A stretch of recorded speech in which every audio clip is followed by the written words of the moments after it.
ದೇವರ ಅತಿ ಪರಿಶುದ್ಧವಾದ ನಮಗೆ ಮಹಿಮೆಯಾಗಲಿ. ಕ್ರಿಸ್ತನ ಮೂಲಕವಾಗಿ ದೇವರ ಲೋಕಕ್ಕೆ ಮತ್ತೊಂದು ಹೊಸ ಮುಂಜಾನೆಯನ್ನು ದಯಪಾಲಿಸಿದ್ದಾರೆ. ಹಾಗಾಗಿ ನಾವು ದೇವರಿಗೆ ಕೃತಜ್ಞ ಹೃದಯ ಉಳ್ಳವರಾಗಿರೋಣ. ಈ ದಿನದ ಧ್ಯಾನ ದೇವರ ವಾಕ್ಯ ಪ್ರಸಂಗಿ 1ನೇ ಅಧ್ಯಾಯದಲ್ಲಿ 8ನೇ ವಾಕ್ಯ. ಎಲ್ಲ ಕಾರ್ಯಗಳು ಪ್ರಯಾಸದಿಂದ ತುಂಬಿ ಇದೆ, ಇದನ್ನು ಮನುಷ್ಯನು ವಿವರಿಸಲಾರನು. ನೋಡುವುದರಿಂದ ಕಣ್ಣು ತೃಪ್ತಿಗೊಳ್ಳದು, ಇಲ್ಲವೇ ಕೇಳುವುದರಿಂದ ಕಿವಿಯು ದಣಿಯದು. ದೇವರಿಗೆ ಸ್ತೋತ್ರ. Ecclesiastes chapter 1 word 8. Everything had to awareness to great for words our eye can never see enough. To be satisfied our ear can never hear enough. ದೇವರಿಗೆ ಸ್ತೋತ್ರ. ನಾವು ವಾಕ್ಯವಾಗಿ ನೋಡ್ತಾ ಇದ್ದೀವಿ ಪ್ರೀತಿಸರ ಮಕ್ಕಳ. ಎಲ್ಲ ಕಾರ್ಯಗಳು ಪ್ರಯಾಸದಿಂದ ತುಂಬಿ ಇದೆ, ಇದನ್ನು ಮನುಷ್ಯನು ವಿವರಿಸಲಾರನು. ನೋಡುವುದರಿಂದ ಕಣ್ಣು ತೃಪ್ತಿಗೊಳ್ಳದು, ಇಲ್ಲವೇ ಕೇಳುವುದರಿಂದ ಕಿವಿಯು ದಣಿಯದು. ದೇವರಿಗೆ ಸ್ತೋತ್ರ.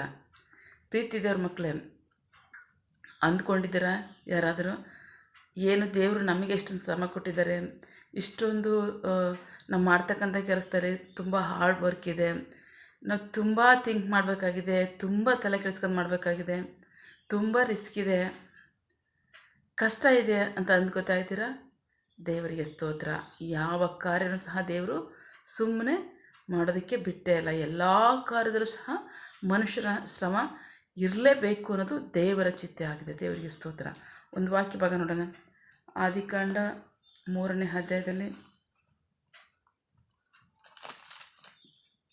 17ನೇ ವಾಕ್ಯ. ಆದಾಮನಿಗೆ ತಿನ್ನಬಾರದೆಂದು ನಾನು ನಿನಗೆ ಆಜ್ಞಾಪಿಸಿದ ಮರದ ಫಲವನ್ನು ನಿನ್ನ ಹೆಂಡತಿಯ ಮಾತು ಕೇಳಿ ತಿಂದ ಕಾರಣ ನಿನ್ನ ನಿಮಿತ್ತವಾಗಿ ಭೂಮಿಯು ಶಪಿಸಲ್ಪಡುವುದು.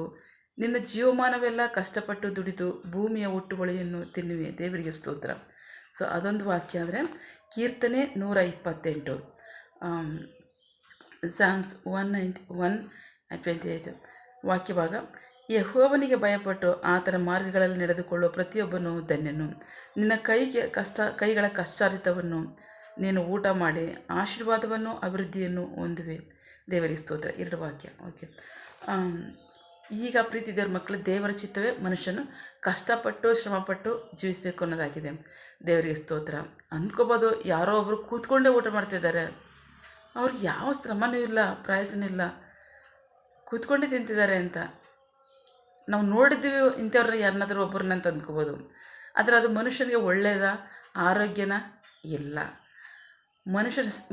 ಮನುಷ್ಯನ ಮೈಂಡ್ಗಾದ್ರೂ ಶ್ರಮ ಇರುತ್ತೆ, ಇಲ್ಲ ಶರೀರಕ್ಕಾದ್ರೂ ಶ್ರಮ ಇರುತ್ತೆ. ಇದು ದೇವರ ಚಿತ್ತ ಆಗಿದೆ.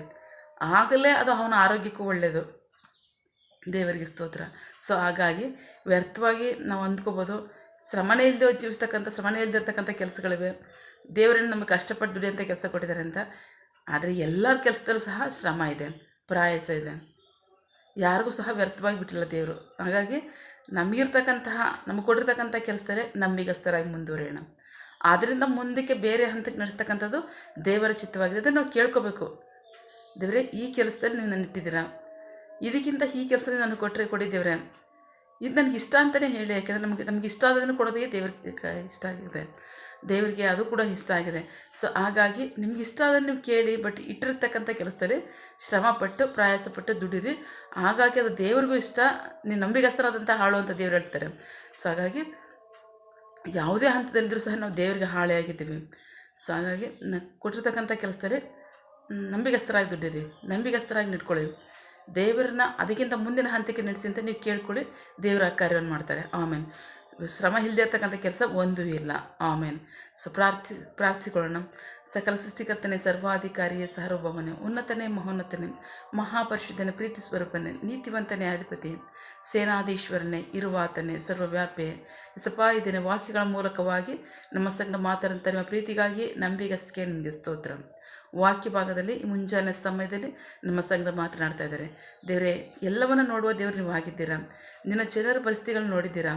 ಅಂದ್ಕೊಂಡಿರ್ಬೋದು ದೇವರು ನಮಗೆ ಎಷ್ಟು ಕಷ್ಟಪಡೋಂಥ ಕೆಲಸ ಕೊಟ್ಟಿದ್ದಾರೆ. ಬೇರೆಯವ್ರು ಎಷ್ಟೋ ಜನ ನೋಡ್ತಾ ಇದ್ವಿ, ಅವ್ರು ಸುಖವಾಗಿ ಊಟ ಮಾಡ್ತಾರೆ, ತಿಂತಿದ್ದಾರೆ, ಕುಡಿತಾರೆ, ಜೀವನ ಮಾಡ್ತಾರೆ ಅಂತ ಅಂದ್ಕೋಬೋದು. ಆದರೆ ಶ್ರಮ ಇಲ್ದಿರ್ತಕ್ಕಂಥ ಕೆಲಸವನ್ನು ಒಂದನ್ನು ಸಹ ನೀವು ನಮಗೆ ಕೊಟ್ಟಿಲ್ಲ. ಶ್ರಮಪಟ್ಟರೆ ನಾವು ಜೀವಿಸಬೇಕನ್ನೋ ನಿಮ್ಮ ಚಿತ್ತವಾಗಿದೆ. ಸೊ ಹಾಗಾಗಿ ನಿನ್ನ ಜನರ ಜ್ಞಾನದಿಂದ, ವಿವೇಕದಿಂದ, ನಿನ್ನಲ್ಲಿ ಭಯಭಕ್ತಿ ಉಳ್ಳವರಾಗಿ ನಡೆದುಕೊಂಡು ಅಪ್ಪ ಇರ್ತಕ್ಕಂಥ ಕೆಲಸದಲ್ಲಿ ನಂಬಿಗಸ್ತರೇ ನಡ್ಕೊಂಡು ಮುಂದಿನ ಹಂತಕ್ಕೆ ನೀವೇ ಅವ್ರು ನಡೆಸುವವರಾಗಿದ್ದೀರಂತ ತಿಳಿದು ಗ್ರಹಿಕೆಯಿಂದ ತಿಳುವಳಿಕೆಯಿಂದ ಭಯಭಕ್ತಿಯಿಂದ ಜೀವಿಸಿ ಆಶೀರ್ವಾದವನ್ನು ಅಭಿವೃದ್ಧಿಯನ್ನು ಹೊಂದಲಿ. ಆಮೇನ್. ನಿಮಗೆ ಮಹಿಮೆಯಾಗಲಿ, ನಿಮ್ಮ ಜನರಿಗೆ ಆಶೀರ್ವಾದವಾಗಲಿ. ಆಮೇನ್. ನಿನ್ನ ಜನರು ಕೈ ಮಾಡ್ತಕ್ಕಂಥ ಕೆಲಸವನ್ನು ಆಶೀರ್ವದಿಸು, ಅವರ ಅವಶ್ಯಕತೆಗಳನ್ನ ಅಗತ್ಯಗಳನ್ನ ಪೂರೈಸು, ಕೊರತೆಗಳನ್ನ ನೀಗಿಸು. ಆಮೇನ್. ಯಾವ ಕಾರ್ಯದಲ್ಲಿ ಅವರು ನಿರೀಕ್ಷೆ ಉಳ್ಳವರಾಗಿದ್ದಾರೆ ಆ ಕಾರ್ಯದಲ್ಲಿ ತಕ್ಕ ಸಮಯದಲ್ಲಿ ನಿಮ್ಮ ಚಿತ್ತಾನುಸಾರವಾಗಿ ಅದನ್ನು ಹೊಂದ್ಕೊಳ್ಳಿ. ಆಮೇನ್. ನೀವು ಹಾಗೆ ಮಾಡೋ ಪ್ರೀತಿಗಾಗಿ ನಂಬಿಗಸ್ತಿಕೆ ನಿಮಗೆ ಸ್ತೋತ್ರ. ನಮ್ಮ ಪ್ರಾರ್ಥನೆ ನೀವು ಕೇಳಿದ್ದೀರಾ, ಅದರಂತೆ ನಡೆಸ್ತೀರಾ, ಅದಕ್ಕಾಗಿ ಸ್ತೋತ್ರ. ನಮ್ಮ ಪ್ರಾರ್ಥನೆಯನ್ನು ನಮ್ಮ ರಕ್ಷಕನಂತ ಯೇಸು ಕ್ರಿಸ್ತರ ಅತಿ ಪರಿಶುದ್ಧವಾದ ನಮ್ಮದಲ್ಲಿ ಪ್ರಾರ್ಥಿಸಿ ನಿಮ್ಮ ಪಾದಗಳು ಸಲ್ಲಿಸಿ ನಾವು ಬೇಡುವಂತಿದ್ದೇವೆ ನಿಮ್ಮ ಜೀವ ತಂದೆ. Amen. God bless you all. ದೇವರು ತಾನೇ ಇದರ ವಾಕ್ಯಗಳ ಮೂಲಕವಾಗಿ ನಮ್ಮ ಸಂಗಡ ಮಾತನಾಡಿದ್ದಾರೆ, ನಮ್ಮನ್ನು ಆಶೀರ್ವದಿಸಿದ್ದಾರೆ. ಆಮೇನ್. All the best.